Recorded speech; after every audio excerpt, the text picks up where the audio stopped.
Hello everyone. आपलं गणपती बाप्पा भरपूर 4 ते 5 दिवस सुकलेला आहे आणि सुकून रेडी झालेला आहे. तुम्ही बघू शकता एकदम छान ड्राय झाला आहे.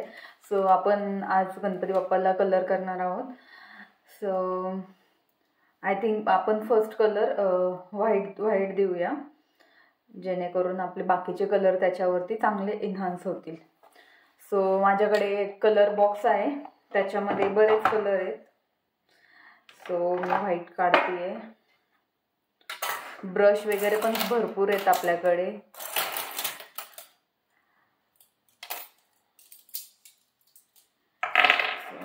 माझ्याकडे एवढे सारे ब्रशचं सेट वगैरे आहे आणि हे एक स्पॅच्युला आहे ज्याच्या साहाय्याने कलर बाहेर काढू शकतो. आणि आणखी एक सेट आहे आपल्याकडे कलर्सचा, जे की ट्यूब्स कलर आहेत. हे कलर खूप छान आहेत, फ्रेश आहे आणि एकदम कॉन्स्टंट इवन बसतात ते. आणि हे वॉटरप्रूफ कलर आहेत. सो आपण प्रिपरेशनला सुरुवात करूया व्हाईट कलर काढण्यापासून. ओके, ही व्हाईट कलरची बॉटल मी थोडासा कलर आधी मिक्स करून घेते पूर्ण.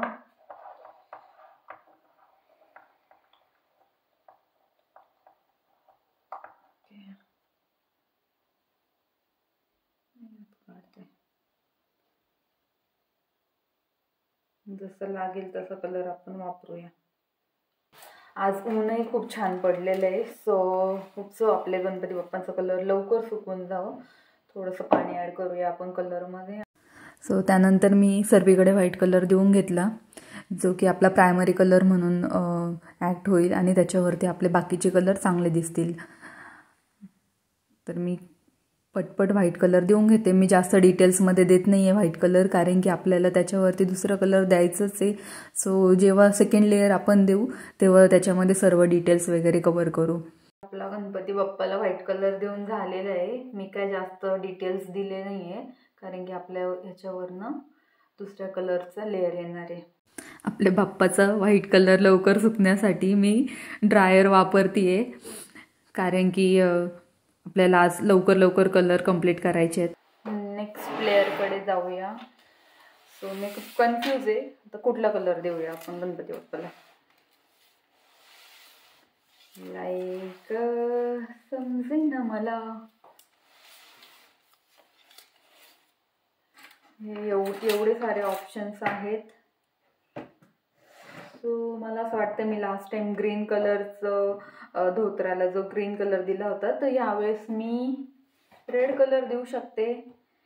म्हणजे रेड कलर आणि स्किन कलरसाठी मी हा किंवा मग माझ्याकडे एक कॉम्बिनेशन मी बनवेल स्किन कलरसाठी, ते यूज करेल. आणि त्याच्यावरती कॉन्ट्रास्ट म्हणून मी रेड आणि डार्क रेड असे 2 कॉम्बिनेशन आहेत माझ्याकडे. सो मला असं वाटतं मी डार्क रेड द्यावा. सो पहिले आपण फायनल धोतरला कलर देऊन घेऊया, मग आपण वरती स्किनला कलर देऊया. मी धोतरचा कलर काढून घेते. सो मग मी धोतरला लाल कलर देऊन घेतला आणि जे धोतरचे डिटेल्स वगैरे बनवलेत ना, त्यामध्ये पण कलर देऊन घेतला. कारण आणि त्यामध्ये कलर देण्यासाठी मला थोडंसं टफ वाटत होतं, पण ठीक आहे, मी करून घेतलं कंप्लीट ते. आणि हा झाला आहे फर्स्ट लेअर धोतरचा. ह्याच्यानंतर मी याच्यावरती थोडासा आणखी हा सुकल्यानंतर आणखी थोडासा डार्क कलर ॲड करेल, जेणेकरून धोतरचा कलर असा लाईक वेल्वेट सारखा दिसेल.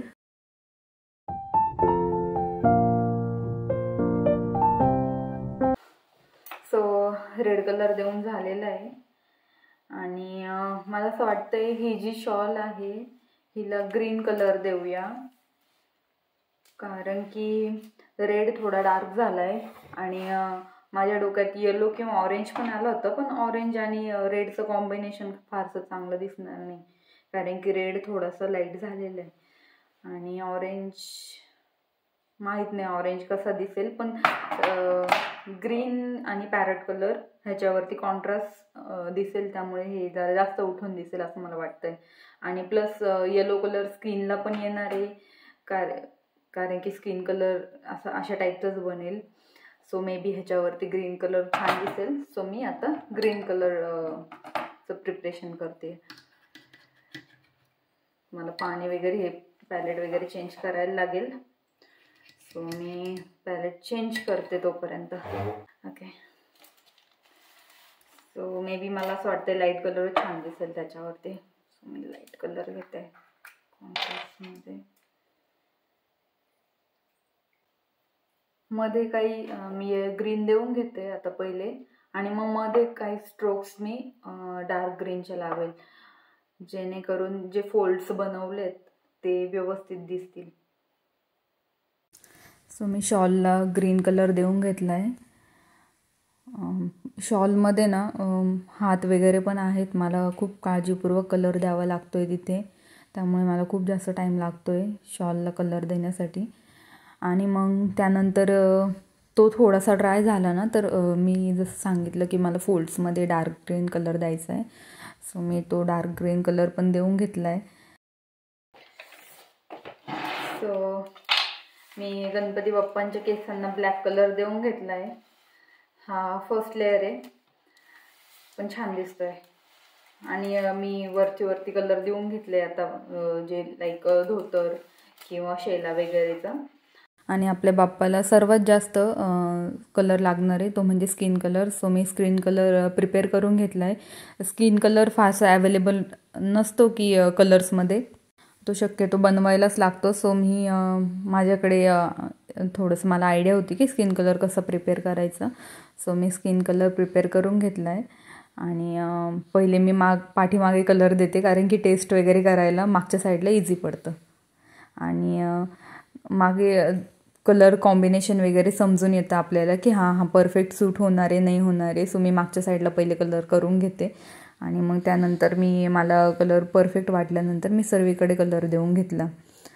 आणि मी स्टेप बाय स्टेप कलर दिला.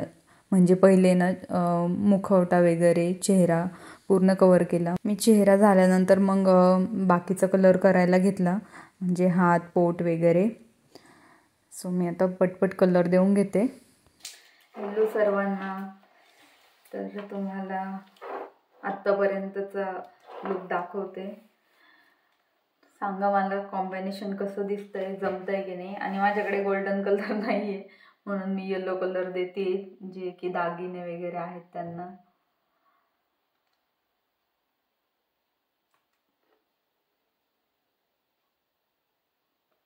आतापर्यंत एवढं प्रिपरेशन झालंय. आता मूर्तीला डोळे बनवायचे बाकी आहे आणि केसांची थोडी डिटेल्स द्यायचे बाकी आहे. सो मी आता हे बाकीचं सर्व काम नंतर करेल, कारण की आता माझी क्लासला जाण्याची वेळ झाली आहे. जवळपास आता 12:30 वाजत आले आणि मला 1ला जायचंय घरातनं, क्लास आहे माझा. मी डोळे बनवायचे ठेवलेत, कारण की असं म्हणतात की जेव्हा डोळे बनवतो ना मूर्तीला, तेव्हा मूर्तीमध्ये प्राण येतात. सो मी ते सर्वात शेवट बनवणार आहे. आणि मला कमेंट करून सांगा, कलर दिल्यानंतर बाप्पाची मूर्ती छान दिसते की कलर देण्याच्या आधीच छान दिसत होती. कारण की मी पण थोडी कन्फ्यूज आहे की मला आधीची छान वाटत होती, कारण सगळं इवन वाटत होतं. कलर दिल्यामुळे आता काही हायलाईट्स तर होतात नक्कीच, पण मला असं वाटतं की आधीची छान होती. सो तुम्ही कमेंट करून सांगा मला कुठली मूर्ती छान वाटली तुम्हाला. एक गणपतीचा दात व्हाईट आहे, पण एक कलर माझ्याकडनं चुकून कलर लागला गेला आहे. सो मला त्याला पण व्हाईट बनवायला लागेल. सो गणपती बाप्पांची मूर्ती तर जवळपास होतच आली आहे. आणि तुम्हाला जर व्हिडिओ आवडत असेल तर माझ्या चॅनलला सबस्क्राईब करा आणि लाईक करायला विसरू नका. Thank you so much. Bye bye.